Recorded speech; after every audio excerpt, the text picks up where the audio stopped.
What's going on, Bears fans and draft fans and all those in between? Welcome back to Draft on Tap. Danny, we were live last night as the draft rolled on. You came in and gave your analysis on Daniel Tiedemann. Great pick. Love the pick. I was shocked he fell to us, but since we covered it last night, we're not going to spend a whole lot of time on him today. Today, myself and Danny messaged me today and was like, hey, man, we should hop on and just let Bears fans know who's the best players available on our boards at positions that we think they should attack today.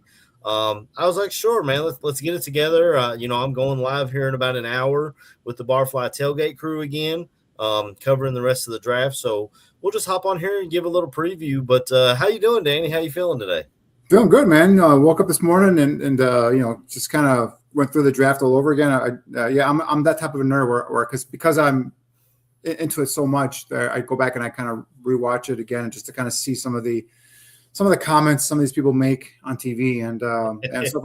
Everything with the Bears in terms of Dylan Tiedemann was positive as expected. So there are some head scratchers. Like I think last night when I jumped on with you guys, everything's kind of so fresh and we're always talking about the Bears and there are some picks that really made you say like, wow, what were they thinking of? But it's interesting because we talked about it on our Draft on Tap show on Monday. Like there's going to be different ranges, different boards. Every team's going to have a different kind of grading system for their players. And with this draft, since it's so diverse in terms of like top tier talent, everyone's different. And then like a couple of picks just going back and watching it again was like obviously the Ty Simpson one gets all the headlines. It's crazy, right?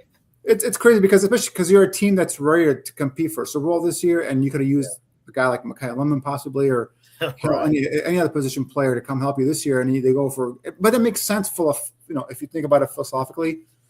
Matthew Stafford came off of MVP season, and does he have 1 season left, 2 seasons left, and the biggest knock on Ty Simpson was experience. Only 15 games started in his career. Now he can sit back and he can be the backup for Matthew Stafford for at least a couple seasons, if you will. Very reminiscent of when I shouldn't say very reminiscent because that was more of a surprise where the Packers took Jordan Love and then Aaron Rodgers went to have back-to-back MVP seasons after that. But that was curious. But for me, it was like the Vikings. That was the biggest head scratcher. I mean, with Caleb Banks, first of all, big, huge body, big frame, long arms. Prototypical guy you want in the middle of your defense in terms of stopping the run and getting after the quarterback. But just his effort on tape was very inconsistent. Then you go to the injury, right? He only played 3 games this past season because of a foot injury. Mm-hmm. Re-injured that foot, injured it at the Senior Bowl, and then really re-injured it again at the Combine. Yeah. And I'm sorry, when you have big guys and you have bad feet, that worries me. That scares me. And coming off of the inconsistent tape as well. Mm-hmm. Now I know with 2024, there's some stuff that you like on it, but again, there's flashes of stuff, right? But that was more of a head scratcher. And again, but that pick allowed probably for Dylan Tiedemann to be able to drop down then to the Bears. So, obviously when we got on after the Bears pick, there was a lot of trades going on after the Bears. I think 3 or 4 trades were made afterwards, and Buffalo just traded 3 times, got out of the first round completely. So, it was interesting. So I like going back and just kind of rehashing, seeing all that stuff. Again, I'm a draft nerd. So, this year or tonight, I should say that, everybody kind of says, oh, the first round's got all the glitz and the glamour and all the pictures and all the big stuff, but the teams are made, rounds 2, 3, and then even to some certain extent, tomorrow as well. This is where the heart of your team is made. I mean, just look at last year. Mm-hmm. We had 3 second-round picks. 2 of the 3 played predominant roles in the last season. The third one was kind of trending towards playing more, and that's obviously Shamar Turner, and he tore his ACL. So. But Luther Burden played a big role last year. Ozzie Trapillo, until he got hurt, was the starting left tackle for the Bears there. So, these 3 picks tonight are going to be huge, right? And so I just kind of, I'm not a big social media guy, but once you kind of jump on and see what's going on, some of the names are being thrown out there for the Bears as best available. Like, come on, guys, like know who you're scouting for, right? This is the scouting there. This is Ben Johnson. This is Dennis Allen. Don't give me Mason Thomas, even though he's a solid prospect, but he's not a fit for the Bears. He's not, unless Dennis Allen does a whole 180 in terms of what he wants a defensive end. It's not going to work, right? Cassius Howell. I love Cassius Howell's tape, but he doesn't fit with his 30-inch arm length. He just doesn't. It doesn't happen. So So I just want to come on here and talk to our fans and let everyone know in terms of who I see as best available. I think the position of need they're going to attack tonight, in my opinion, is defensive tackle, possibly edge. And I say possibly because and I've said this before, AC, and you and I I don't think we agree on this, but I don't think edge is that big of a need in terms of as much as defensive tackle, I should say. It's a need, but not as much as a defensive tackle, in my opinion. I think D tackle is where you have to attack, and if you come out of the one of these picks at D tackle, and then maybe come back tomorrow and get another guy tomorrow, I'll be fine with that as well, because you need players in that position, right? And they've signed 3 free agents, but these are just backup guys. Some of our camp guys, some are just guys that have some depth there, but they're not guys that I'm going to rely on week in and week out to make any plays. So they need a defensive tackle tonight. They might go edge. They will probably draft a receiver tonight as well. So be prepared for that as well. Maybe center. Center could be there. And the other thing is, with Dylan Thieneman, I didn't touch on this last night, but my thing is they need a corner. They need a corner right now. So there are a couple of big time corners still out there. I'm interested to see what happens there. But my assumption is those guys will be gone. That the 2 kids from Tennessee will be gone by the time the Bears come up there. But they're going to need a cornerback. And, the one thing nice about Thieneman, not that he's going to be playing cornerback, but in a pinch, if, say, God forbid, a couple of the corners go down in the game, he can go out there and also play some corner on the outside, right? He's got athletic ability, right, in terms of the feet, the quickness, speed, the size, 41-inch vertical, can jump and make plays on the ball. So that's another positive, I would say. But yeah, it's a roundabout way of me saying the Bears need cornerback help as well. So, but it's got to be defense. It's got to be defense again. I'll give Ben that little cookie there with a receiver, because he'll have to replace DJ Moore's production there in that receiver room. But if defensive tackle, if they go back to back defensive tackle or defensive tackle receiver, defensive tackle again tonight, I'm okay with that as well. I'm not that big of a got to get an edge guy tonight as I am got to get defensive tackles in this draft. So and just to kind of touch on that real quick, obviously I've talked about it before. Austin Booker, I'm a big believer in Austin Booker. I love that pick when it was made. I think he's going to come into his own this year. And the one caveat I will say, and this is just a hunch that I have, if they don't get an edge in this draft, everybody's going to lambaste the Bears. But there's one name out there, a veteran, to keep an eye on, Cam Jordan. He hasn't signed yet. And I know he's 100 years old, but he's coming off a 10-sack season last year. So if you can sign up for a 1-year deal, have him come in and help with pass rush, that could be something that they might have in their back pocket too. So we'll see what happens. Yeah, and he doesn't have to learn the system either, because he was with Dennis for so long there in New Orleans. I feel like edge is a position of need, because I too agree that I believe in Austin Booker, and I'm loving to see his ascension. And I feel like a lot of people forget about him, but I feel like you got to come in waves. The last 2 Super Bowls we've seen, the Seattle Seahawks and the Philadelphia Eagles kind of did it with their starting 4, and occasionally they'd rotate them out. But the Seattle Seahawks, it was like a hockey line. Roll them in, roll them out. And, and you got to have guys behind the guys that can continue to get to the quarterback and affect the plays, which I feel like edge is a need. I would love to – I think 57 to me should be the edge position. If you go defensive tackle, let's just get right into it. We'll talk about the defensive line. Let's talk. Do you want to cover edge first or defensive tackle first? And let's go D tackle. Let's go D tackle first. Okay. So for me, the best available D tackles right now, as you see him scrolling down there, is my top defensive tackle is Caden McDonald. If they had taken him with the first round pick, I would be okay with that as well. So he's a guy that's been kind of labeled as a two down player. Listen, he's dominant or pretty close to dominant as a run defender, no doubt about it. The guy draws double team almost every play, and his sack numbers aren't great. I think he had 3 sacks last year. It was his only year as a starter, but he's got more upside there as a pass rusher. He's got some twitch in that body, and I think I just give him some more time. I think he can give you that 6-7 sacks from that defensive tackle position. So he's my top guy. Lee Hunter is a guy from Texas Tech, big body guy. Another one of these prospects that, was at UCF, went to Texas Tech for a year. Really came out at the Senior Bowl. Again, another guy that can occupy space, take up some blockers, show some quick twitch ability, get back into those A gaps and get up into the field. So he's out there as well. Christian Miller, the kid from Georgia. He's what 6'4", 321 pounds, 10-inch hand size, 33-inch arm length.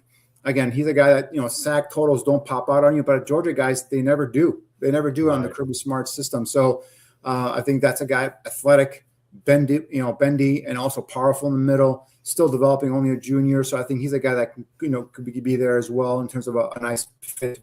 Kind of bring in there in that room, groom him, make him into a full-time player there as well. So, there's a number of players out there right now. Tyler Onyedim from Texas A&M. Another one. Just kind of go back to last year with Shamar Turner.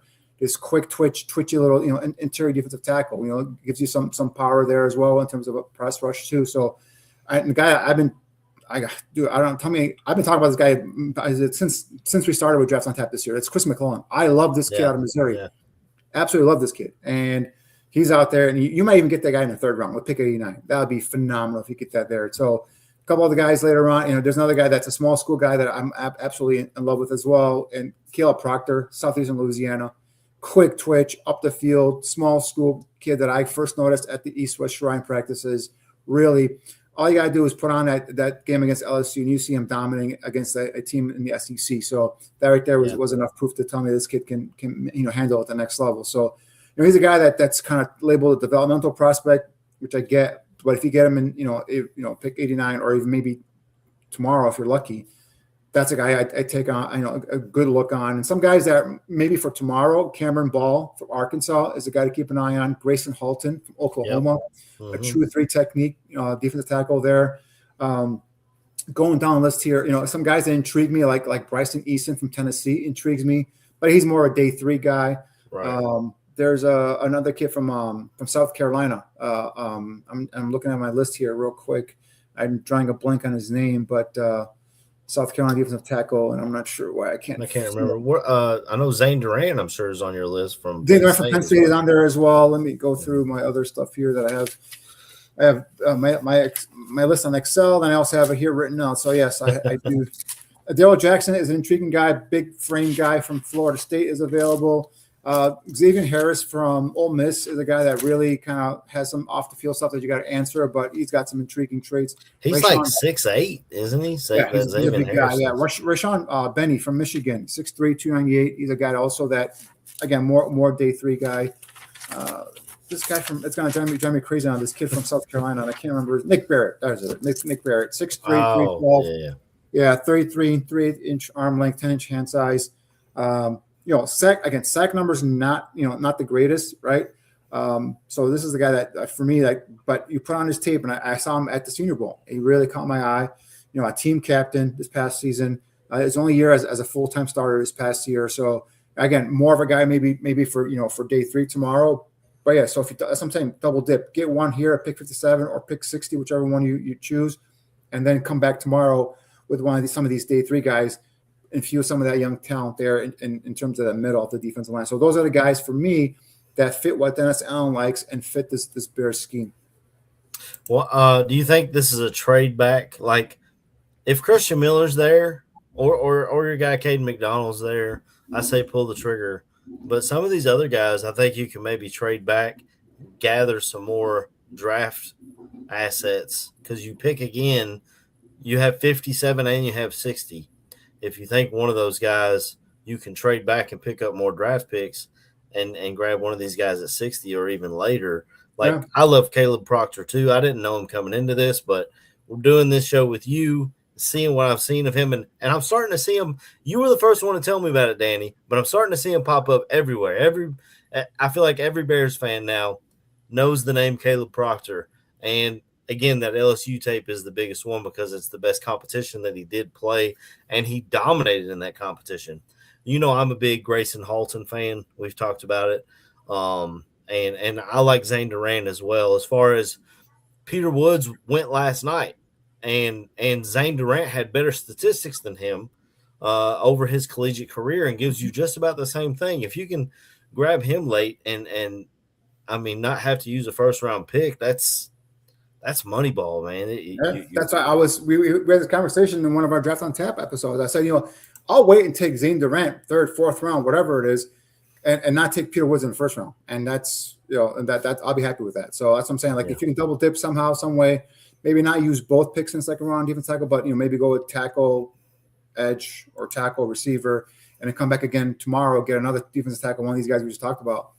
Just bring more in, man, and see what happens there. But yeah, those are the guys I like. There's some more that we can get into in terms of tomorrow. We'll probably jump on tomorrow, have some more names for you. But yeah, those are the guys, at least for tonight, to keep an eye on those names, see when they go off the board. From McDonald, that's a guy. I just don't see him dropping to the Bears. Yeah. I think if you want him, they're gonna have to go up and get him. I don't want to. They don't have enough draft capital to trade. It would be nice if we had a second, third round pick for the comp pick for Ian Cunningham. It would be nice right now because we could use that to move up to get a guy like Caden McDonald. But unfortunately, we don't have that. So let's not get on that tangent right now. But so Giants. I think I picked second or third in the second round. They lost Dexter Lawrence. He'd be a nice fill in for Dexter Lawrence there on their defense. I know they also need a receiver too. So. We'll see where it goes there, but I would love that kid. If not, then you're looking at a guy like maybe Lee Hunter, a guy that's amazing. He's a big guy, but he's got some twitch, and you put on his tape, he's got ability to get after the quarterback, and he's got size and length. So hopefully that fits what Downtown will like him and bring him in. But yeah, something like that. And if you get to the point where you're at 57 and you have like 4 guys you like, and there's an offer where you can maybe jump down 6 slots and get a third round pick for tomorrow, I would think about doing that, especially because you have those guys clumped up there. But if you're down to like 1 guy or 2 guys, right, you might lose those guys, right? And like I said, the defensive tackle group not as deep as the edge guys, right? So that's why I would take him first. And then if at 60 you have a couple of edge, or if you're looking at receivers or whatever it is, and you can drop back from there, maybe do that as well. But yeah, they need some more picks. They need just more swings at the bat, or more swings at the plate, trying to hit a home run here. So but those are the defensive tackles that I like for tonight. And then there's another batch that we'll talk about tomorrow, but I don't want to confuse them all into one big pile here, because I want to make sure our listeners know that these are the second and third round guys, and then tomorrow we'll have the 4th, 5th, 6th, free agent. Well, I know Greg and Aldo are coming on in the morning, so I don't know with day 3 of the draft starting. I think it starts at like 11 a.m. Eastern. I think it's 9 a.m. Central, if I'm not mistaken, or 11. I forgot what time tomorrow, but it's pretty early. It's pretty early tomorrow. So I don't know if we'll have time to go live, but we can put a list out. We'll just follow us on X. Yep. I mean, you got Danny D. Shim 56 or at Aaron Current. We'll have our list out. At the very least, we'll put a list out of BPAs tomorrow. But the edge rusher, we've got guys in the chat. I think it was King Buka said, "Is this Gabe kid any good?" I'm assuming he's talking about Gabe Yakis out of Illinois. So this thing we got to confirm first. I've seen it. I've seen it pronounced as Jakis. I know I've heard Yakis, so I don't know which one it is. I'm going to go by what the pronunciation I saw spelled out as Jakis. So we'll go with that now. Dane Brugler's the Beast has a phonetic, and I thought it said Akis, but it just feels weird coming out of my mouth. It sounds like it should be Yakis to me, but I don't. I've heard Jakis. I've heard Yakis. I've heard all. Bears fans are going to screw it up either way. They still can't. We can't say Trubisky. My father-in-law. I just hope if the Bears get him and he's a good player. I hope he's not a bad player, because then you can go different ways with that last name. But we're not going to go there. Yeah. So, but no, I love that kid. Yes, Gabe Jakis is a kid that I absolutely love, and there's a ton of these guys right now out there, right? So we'll go with the list that I had earlier in terms of I tweeted out a list of defensive end guys, edge guys that I liked, and Jakis was one of them, as was obviously Zion Young. A lot of people thought he could go in the first round for the Bears. I think he's out there in the second round, available right now. TJ Parker is out there right now, available as well, right? He's a guy that you could definitely bring in here with one of these picks, hopefully. A guy that doesn't get much love, and I'm not sure why. I think people just kind of forgot about him, but it's Yanni Dennis Sutton from Penn State. 6'6", 256, 33.5-inch arm length, 1/8 inch hand size, 6'9" and 3 cone, which shows you some of that bendability, right? Even though on tape he looks more like a straight line athlete, straight line rusher, but this guy's been consistent. He's a 5-star recruit coming out of Maryland, where he also lettered in basketball and track and field. So this kid's an athlete, a 2-year starter at Penn State. I'm going to talk about, in terms of nothing like pops out in terms of great numbers, but just talk about consistency, right? 8.5 sacks the last 2 years, 13 tackles for loss in 2024, 12 tackles for loss last year. He's got 34.5 tackles for loss for his career to go along with 23.5 sacks. So this guy's productive, and he's going to be a steady force there. So, earlier you were talking about, bringing in some guy that can be part of that, second wave and third wave. This is a kid that can do it, right? So whether he's either pick 60 or pick 89 tonight, if you don't get an edge guy and he's there in the third round, I would jump all over this kid here as well. So and then now we start going into some guys that some have a great motor, some give you in terms of just hustle all the time. Some are just pass rushers, and some are just pretty good in terms of base ends. A guy that I'm kind of torn on. I like his power. I like the way he rushes. It's Derek Moore, this outside linebacker from Michigan, right? His numbers, pull up here real quick. He was a kid who looked really good at the Senior Bowl. I know he popped to me with the one. I know it's one-on-ones, but he looked really good during those against those tackles outside. Yeah, exactly. 6'4", 255, 33 3/8 inch arm length. So he fits that foot profile in terms of height and length. 255 is something that you have to think about, right? So a lot of teams have him as a 3-4 outside linebacker. Same thing with Jacas. I think that's one of the reasons why he kind of dropped to the second round, because he's considered a tweener. Some teams don't know what to do. Scouts that I've talked to about Jacas have said, half them said, he's a 3-4 outside linebacker. Half said, I could see him coming on about 5-10 pounds and being a defensive end, but he's going to struggle early on versus the run. But if we just need him to come in and help on third downs or help in certain situations, bring some pressure off the edge, this kid's got a motor. He plays hard. Last night, Ryan Poles talked about there's certain things that they look at these prospects, besides their times, their heights, and all that stuff. They look at the character, the football character, right? Right. And if they don't fit the culture here in Chicago, why do you put them on the board? And I love that. I love hearing that, because why mess with guys that you're probably not going to take, guys that doesn't fit your culture? But Jacas, he fits them. All right, he's a 4-year starter. He's made 43 starts in his career. Team captain. Productive. This guy's productive. Every year in, year out. I have his stats here right here. Give me 1 second. I'll pull them up right here. But year in, year out, look at this. This guy, the last 2 seasons, 8 sacks in 2024, 13 tackles for loss, 3 forced fumbles. Last year, 11 sacks, 13.5 tackles for loss. Again, 3 forced fumbles. He's got 7 forced fumbles in his career. Right. 27 sacks, 35.5 tackles for loss. This is a kid, while he doesn't have the bulk to be one of those, base defensive ends, at 260, he could probably get another 5, maybe 10 pounds and still keep that first step quickness and that agility. He could be a base defensive end for you as well. So I like this kid. I love him a lot. And, if they come out of this second round with, say, if they go Big Ten crazy, Caden McDonald and then Gabe Jacas, I'll be ecstatic, right? Yeah. And with pick 89, they could probably get the receiver that Ben Johnson wants, or hell, go with the center too. I mean, just attack the line of scrimmage even better. So, but those are the guys to keep an eye on in terms of what the Bears are going to go ahead and attack tonight. It's got to be the defensive line. It has to be. Yeah, I agree. And J2K is still upset that we didn't grab one yesterday. I understand. He doesn't think defense. Did you guys get that from him last night? I'm assuming he wanted Keldrick Falk. That's the only thing I could think of that if that guy's a star, then we missed out on him. I think he just wanted us to get pressure up front, which is understandable. But when Thieneman started falling, and he wasn't as high as Thieneman as anyone else that I've seen, because literally everyone that I've seen, I know it's the day of the draft, but everyone giving draft grades is giving us A+. They love the pick. They couldn't believe he fell. They were shocked he was even there. He's a great fit. He plugs a need.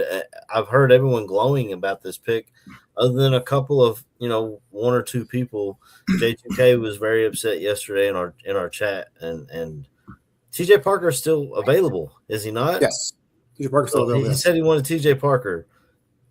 He's still on the board. He says he doesn't think they'll fall, but I didn't know they would fall out of the first round completely at all. So how do J2K?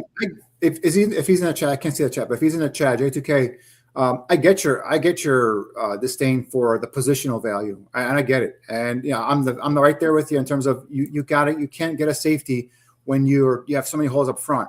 Totally with you, 100% there, man. But in terms of the way this fell for them, this is the way I tried to explain it last night, but let me try and do a better way of doing it today. Dylan Thieneman, he's listed as a safety, but he's not just a safety, right? He's not just a guy that sits back there as a safety that comes down and helps enforce on the run defense and then gets back, deepest of the deep and make sure nothing gets over his head. He's not that kind of a player. Again, he's listed as a safety, but he's more than that. He can come up. He could be an extra linebacker in the line at the line of scrimmage. He can be an effective blitzer off the edge. He can come cover tight ends in the slot. He can cover receivers in the slot. I just talked about earlier. In a pinch, you can kick him outside by the numbers, have him cover receivers as a cornerback. He gives you that type of versatility. And if it wasn't for Caleb Downs, he would have been a top safety in this class. And even with my final grades, and I've talked about this, I remember multiple times, even when I had Eric Edholm on it, Eric agreed with me. The grades are very, very close between Caleb Downs and Thieneman. I mean, very close, right? So this is a athlete, a player, I should say, that can be a chess piece anywhere Dennis Allen wants to utilize him. He can disguise coverages. You could put him in a slot, have him. He's got the speed where you can put him in a slot at the snap. He can drop back into coverage. He's got that kind of a recovery speed and get back into coverage and get back into phase. So you can do a lot of things with this kid. And I talked about just the way he blitzes off the edge as well. So I get it. I understand in terms of the positional value. It's not really looked at in terms of, especially when you have so much holes up front. I'm always one of the first ones when they started building that defense. When Poles first came here with Jaquan Brisker, I was the first one that said, you can't do this.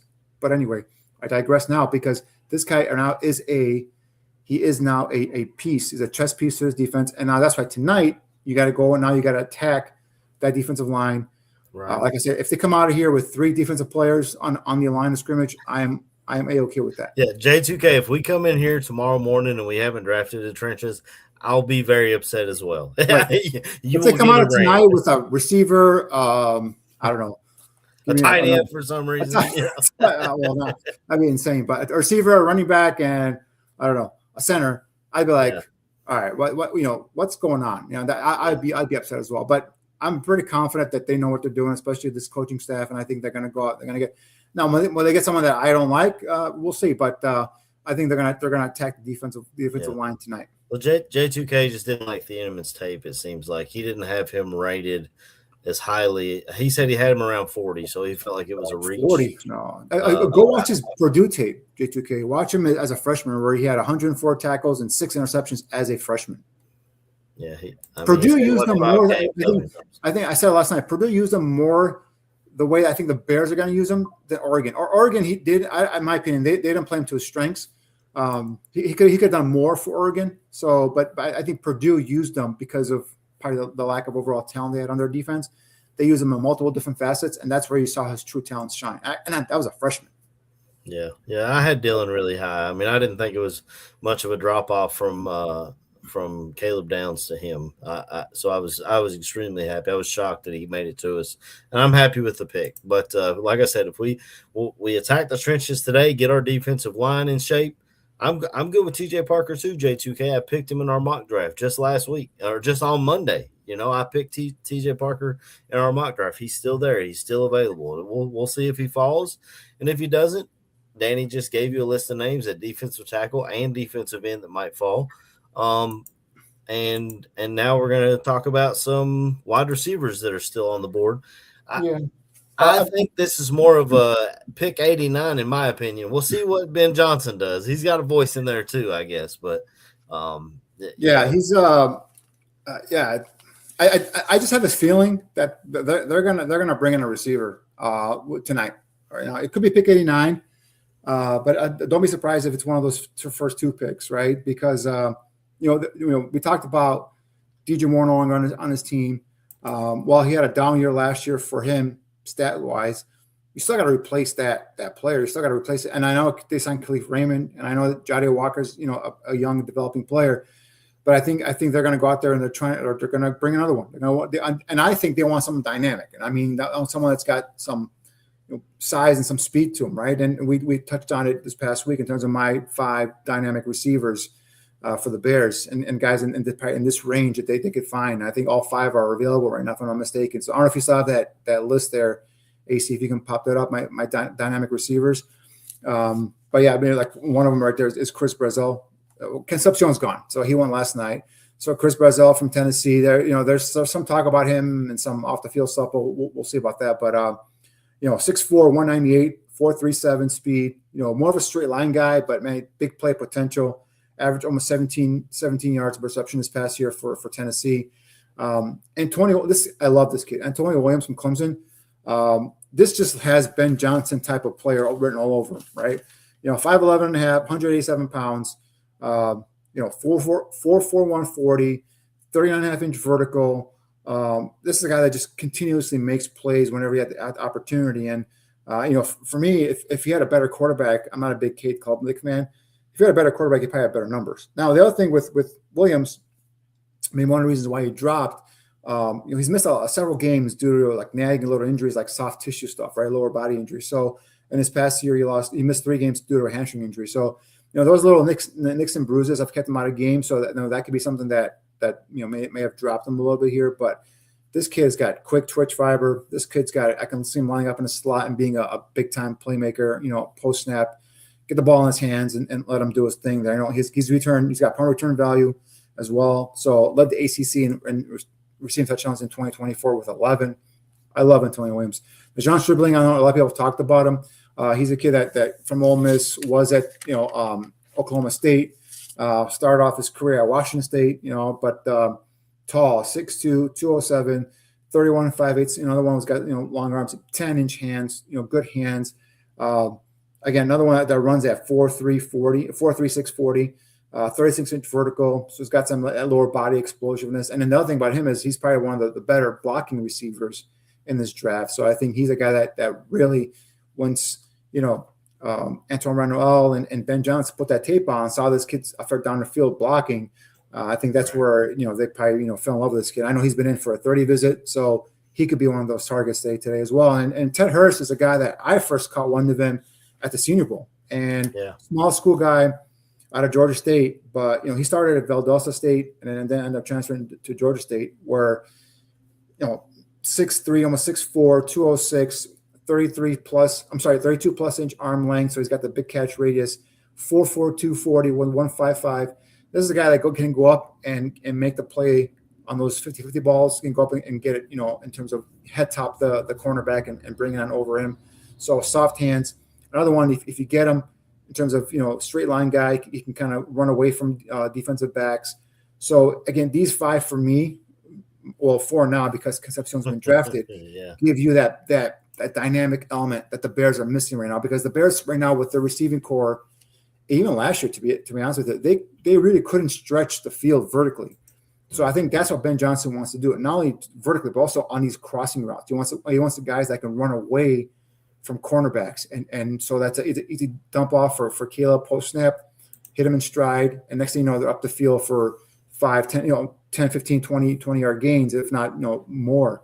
So I think those are the kind of get receivers looking at. I think if he's going to get one of those guys, he might get some here. There are some more guys you can get later on, like tomorrow. They're not, they're not either the size, they don't have the size.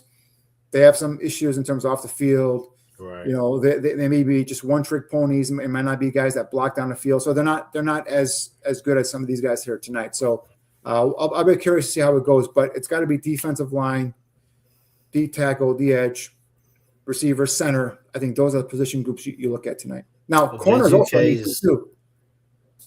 J2K is asking us about Chris Bell, the Louisville receiver. He tore his ACL. Go ahead, finish. Go ahead. I was going to say tore his ACL. I was going to ask your thoughts on him. Yeah, bigger body, 6'2", I believe. I think. Well, he didn't run because he had a torn ACL, but I think he's more of that 4'5", 4'6" guy, big X guy, a possession receiver type. I don't think that's the kind of receiver they're looking for, J2K.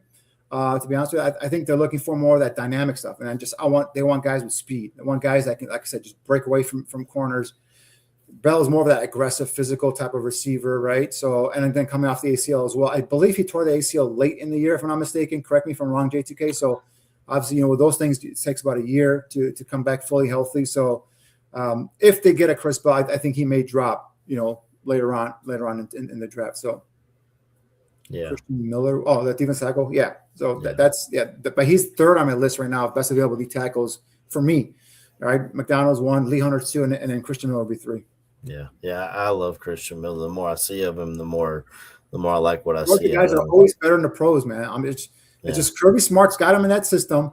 He makes him do what he wants him to do, and it works for him. God bless him. But when they come to NFL, anybody, you look at Georgia defensive linemen, they're always better in terms of sacks and making more flashy plays at the pro level than they are at least for defensive linemen. I shouldn't say all of them, but the defensive linemen are usually do more.